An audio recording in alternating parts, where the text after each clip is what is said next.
Donc ce qu'il y a, c'est que cette année, au niveau du CCAS, 2780 personnes ont bénéficié des services du CCAS, soit par leur présence au CCAS ou par téléphone, ce qui fait quand même pas mal de personnes à se présenter, disons, à la mairie, quoi, pour différentes demandes. Le repas des aînés, 341 personnes qui ont participé au repas des aînés.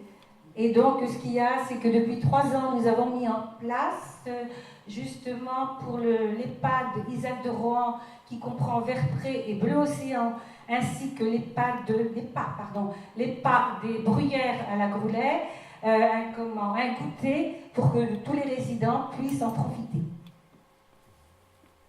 Nous avons aussi beaucoup de demandes pour les paiements aux factures, c'est-à-dire électricité, gaz, chauffage, aussi loyer, et également des demandes pour l'alimentaire.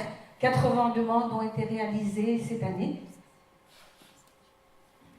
Le CCAS aussi vient en aide, disons, à l'OASVAC. Donc l'OASVAC, fait partie de Tempo.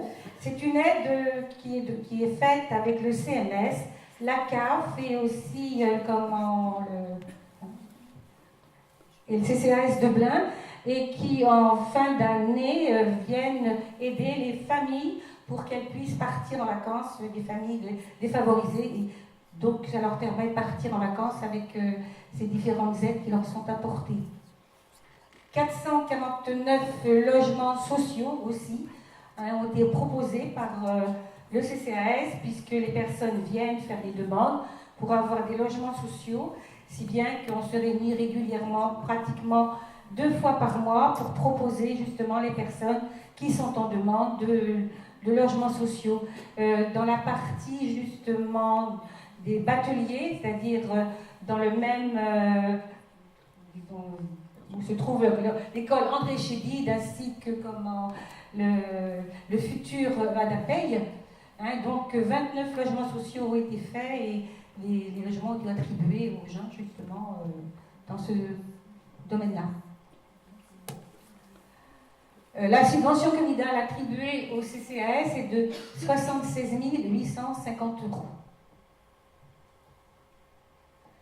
Nous avons mis aussi en place le microcrédit social. Depuis novembre 2015, le Centre d'action sociale de Blain propose une nouvelle solution aux personnes en situation financière précaire, donc les personnes qui ne peuvent plus avoir de prêts par les banques. Le microcrédit permet de réaliser des projets de vie sociale ou professionnelle. Il s'agit de prêts à taux 3,25%, qui peuvent aller de 500 à 3 000 € et remboursables sur une période de 6 à 36 mois. Donc, ce qui permet aux gens qui empruntent de pouvoir rembourser mensuellement selon leurs possibilités et ne pas être étranglés parce qu'on leur demande de trop. Et c'est remboursable sur une période, je disais bien, sur une période de 6 à 36 mois. Et ces prêts s'adressent à des personnes aux revenus modestes ou exclues du système bancaire. Ce qu'il y a aussi, c'est que le CCAS s'engage lorsque les personnes auront remboursé leurs prêts à leur payer les frais de dossier. L'accès à la culture pour tous. Alors, il y a eu 33 participants sur cette sortie.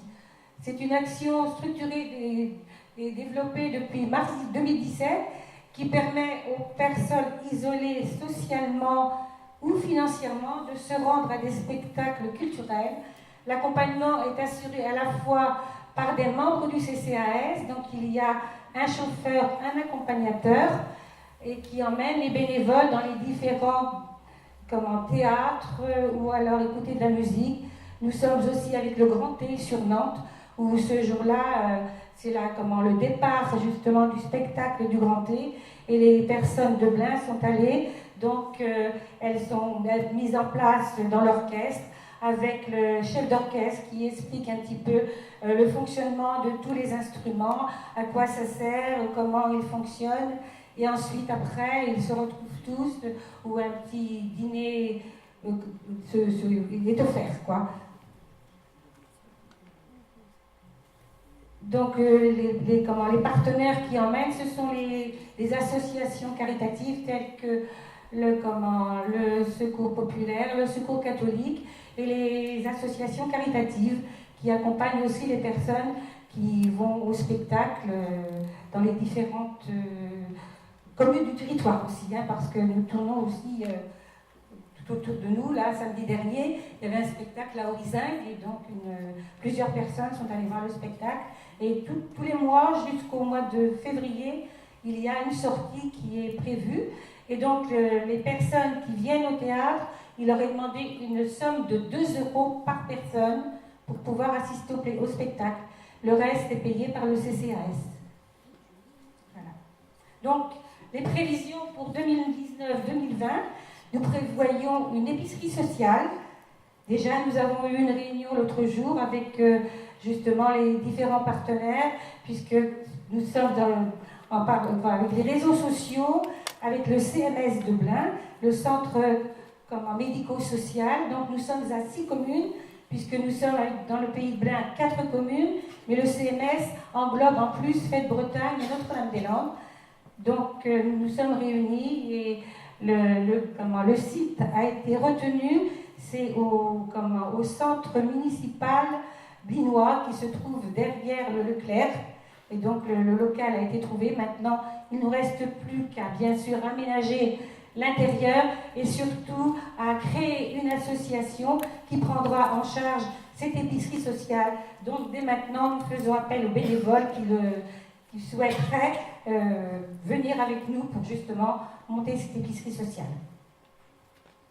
Et les prévisions aussi d'un accès à la culture pour tous. À la mutuelle pour tous.